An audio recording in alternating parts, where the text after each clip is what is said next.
Welcome to Elgol Guitars, a skint, lousy beginner guitarist's guide to guitars, gear and lutherie. Don't be discouraged when something just doesn't click like you feel it should.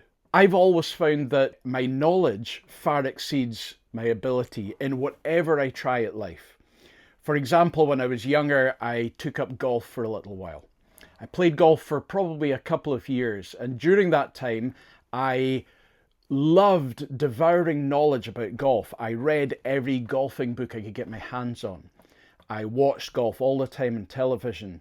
I enjoyed immensely learning about golf.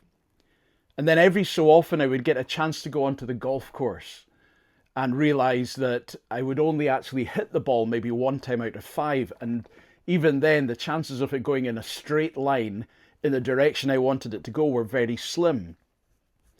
And if you're anything like me, you understand that when your knowledge about something far exceeds your ability to do the thing, it can be extremely frustrating.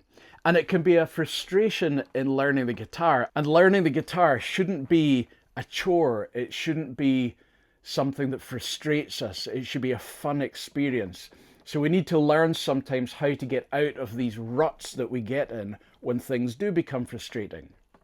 Now, the little exercise I've been looking at this week is something which has brought me great encouragement, because it's something I looked at a couple of years ago, just after I started learning the guitar. And I thought, well, this is great. I'll get my head around this and it'll really take me on in my playing. And I tried it and it frustrated me because I wasn't ready for it yet. I'd learned quite a lot about guitar, but I was so new to playing, I just couldn't get my hands around the fretboard to how I wanted to do this. And it just frustrated me, and I never thought a thing more about it.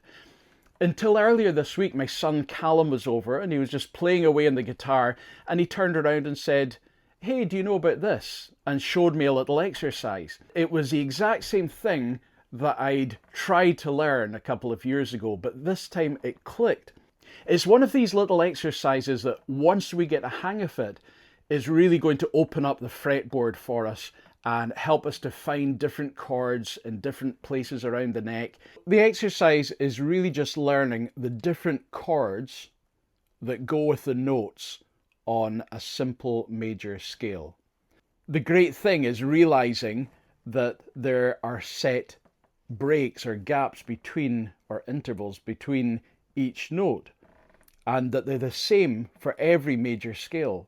So if it starts on G here, then the G scale is miss 2 frets, miss 2 more frets, miss 1 fret, and then you miss 2, miss 2, miss 2, and then 1. Missing 1 fret is going a semitone up, and missing 2 frets is going a whole tone up.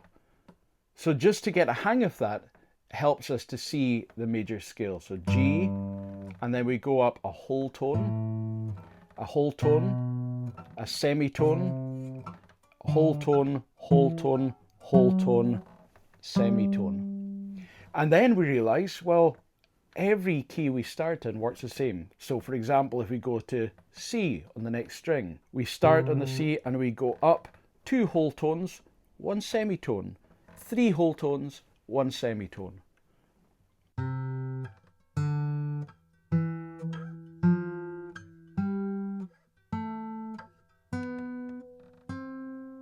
And we can do that with any major chord. So for example, if we go to F and we want to work through F, it's the same spacing that we use.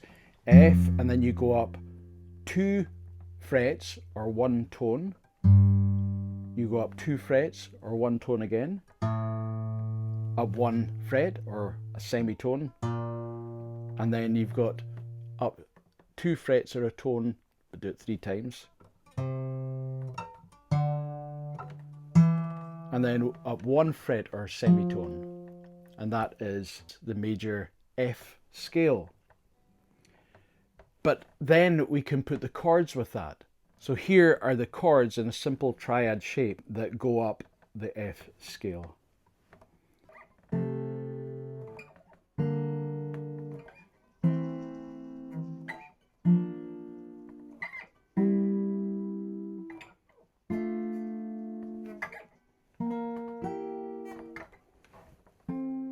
Very hard to fit that in at the top. But that is all the chords needed for an F scale. There were things that really hindered me in getting anywhere with looking at this a couple of years ago.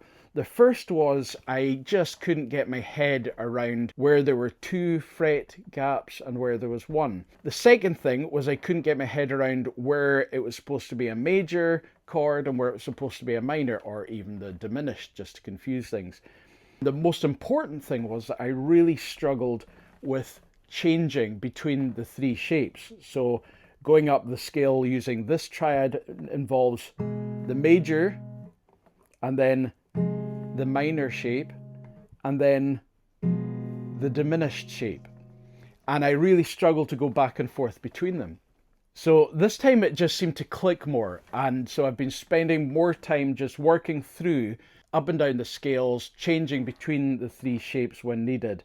And what I've found very useful is just putting together a little chord progression that changes between the 3 shapes, and I think sounds quite pretty as well. If I get a chance to sit down for a minute with a guitar, I'll just play through that, and I've just found it incredibly helpful. So here's what I've been working through. It's in the key of C.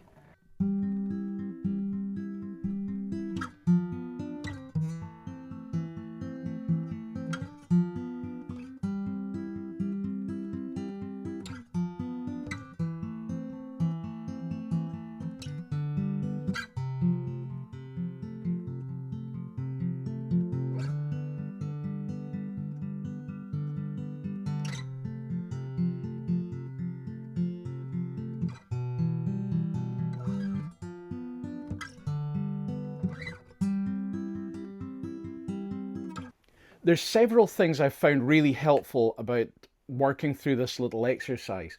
The first one is it helps me to realize where to play different chords up and down the neck in different positions, rather than just sticking with the classic cowboy chords, as we call them, at the end of the neck.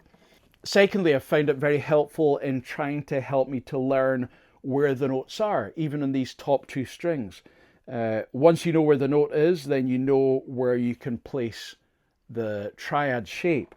The great thing is that this triad shape works perfectly on the top 3 strings or on the strings 2, 3, and 4, until that silly old B string goes and mixes everything up further down, but that's another story.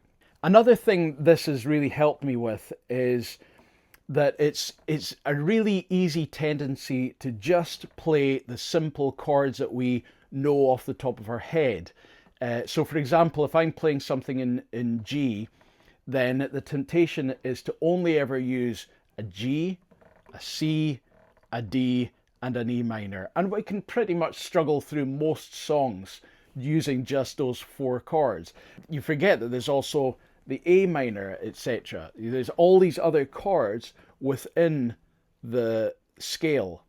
And so this just teaches these chords, and when we find these other chords, then it helps us more with having ideas as we're trying to improvise, as we're trying to come up with a chord progression, because suddenly there's a whole host of new chords available to us. There's a lot of benefits from learning this. It's something that I've really enjoyed this week. I hope it'll be an encouragement to you guys, but I think the main encouragement I'm taking from it is maybe to remember that when there's something we're really struggling to learn and we just can't get a hold of it, maybe it's for us, but not quite yet. Maybe we just need to let it go for a little while, keep playing, keep doing what we enjoy, and then come back to it again and have the great encouragement of having it suddenly click. And then you feel that you're actually making a little bit of progression. I hope you've enjoyed that. I hope it can be of some benefit to some of you. And wherever you are in your guitar playing journey, I hope that together we can become just a little bit less lousy next week.